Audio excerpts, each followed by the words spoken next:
Реших да направя още някои резиби на СМИ. Колкото повече примери, толкова по-добре. Аз съм се учил от книги, от клипчета.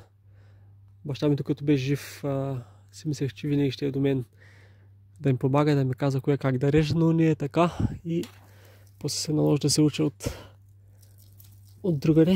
Това го махам, понеже е много нагоре и е издължена дървесина ненужна. Това тук ще го ставя за плодна пръчка на 10 пъпки. Тази лоза нещо боледува и не залага много пъпки, така че ще олекота тази година. Не е за плододаване, а за спасяване. Това тук е стара дървесина, ще я махна. Това тук е издължена със също дървесина. Махам я, понеже отнема много от силите на лозата.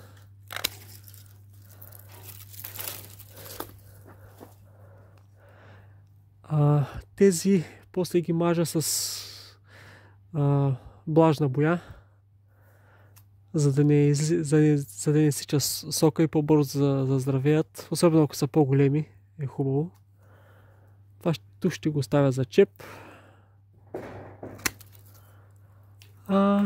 Тук може да го прекъсна от тук, този кордон да го ставя за плододайна пръчка.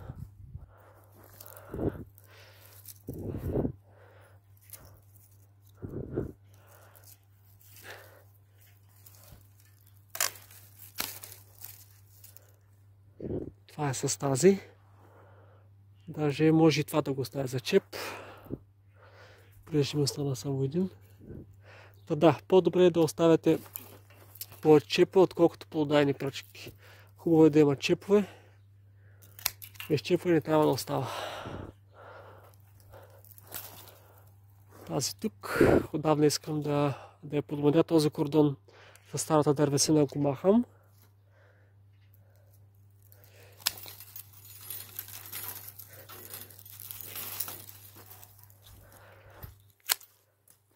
Това тук ще се го ставя за, понеже е твърде късо за плододайна чепка, ще се го ставя за чеп, може би. Не, това ще го ставя за чеп. А това може да го ползвам за последващ кордон. Ще видим.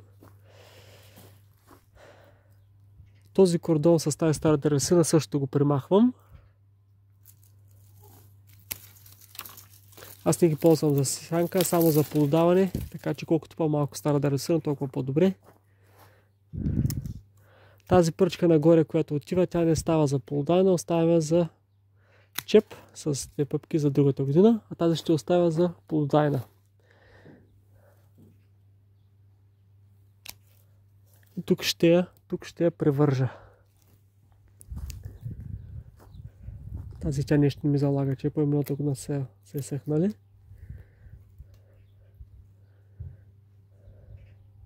Няма да я тормоза тази година. Така, тази също не ми залага от основата пъпки. Може би тук трябва да поизчистя, за да заложи. Тук имаш един чеп и е съхнал. Така че това ще го ставя за чеп. Това също ще го ставя за чеп. Тази старата дървесина не ми трябва. Махаме от тук.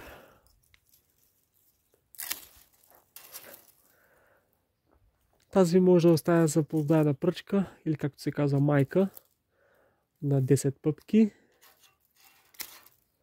А тази висящата нагоре, тя не става за плододайна, оставяме за чеп за до година. Този кордон тук, дългия, с тази старата ненужна дървесина, го махам. Гледам да си ги скъсявам колкото се може повече. И това ще го ставя за плододайна и евентуално за подновяване за нов кордон. А тази тук ще я отрежа така за чеп. По-ниските от чепа, по-ниския литораст се оставя за чеп с две пъпки, а по-високия за плододайна, защото по-високите повече дават.